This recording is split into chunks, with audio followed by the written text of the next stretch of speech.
Fire. Fire. Fire. Fire. Ever since mankind moved on from the jungles, he sought to light up his dark nights and warm himself in the cold iced ages. So one clever Cro-Magnon hit a rock with another rock, thus creating fire. Fire would light humanity's way for centuries, powering our very existence as a species. For without fire, Ben Franklin couldn't have forged a key that he used to invent electricity. Fire made electricity, and humans used this electricity to make video games. And in return, video games have paid homage to the fiery heat from whence they came.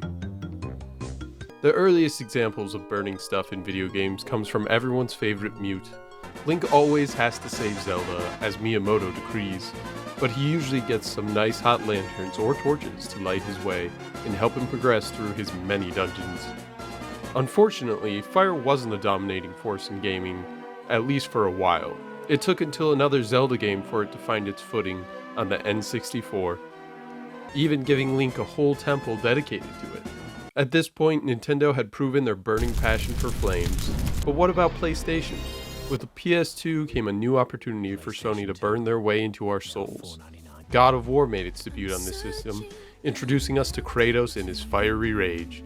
Another genius providing fire for PS2 players was none other than Kojima himself and his sorrowful boss fight. Ooh, hot! Perfect for roasting marshmallows. During this gen, the Xbox came onto the scene, and another genius by the name of Peter finally made his fabled game and brought some amazing orange goodness to the original Xbox. But these consoles both paled in comparison to the GameCube and its mascot of flames, The Legend of Zelda Wind Waker, complete with the best cel-shaded fire ever seen in digital media. The 7th gen of consoles brought more heat than ever imagined.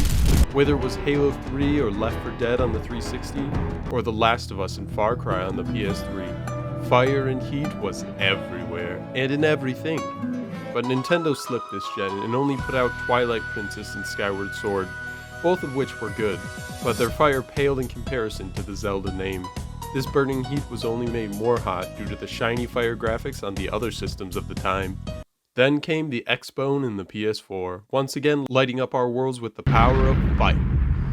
Over on PlayStation we saw Bloodborne and its eldritch horrors, Ghost of Tsushima and its flaming arrows, but most impressively of all was the return of those two characters from The Last of Us. Ellie and Joel were back, and this time were packing more than a little heat. On X-Bone there was Dead Rising 3, which let you light hordes of zombies ablaze. Ori and the Blind Forest also brought some beautifully realized fire that flows like a living painting. It's almost too hot, dang. During this time, Nintendo was teasing something hot, something mind-blowing, something that would switch up the game. In the year of our Lord 2017, it finally happened. Nintendo released their newest console and its flagship game, The Legend of Zelda Breath of the Wild. This game broke all the boundaries of open world and sandbox design, lighting the imagination of gamers everywhere with its deep gameplay and systems. But most importantly, I have made fire! This fire wasn't just beautiful, it wasn't just hot, it was dynamic. You could make your own fire in the game, you could set the ground ablaze and use it to fly, you could use water to put out fire. It had it all. Fire is the light that powers our hopes, that fuel our dreams, that drives us forward. Where will fire take us next? Well, it's hard to say. But for now, a campfire with marshmallows is good enough for me. God bless fire and God bless America.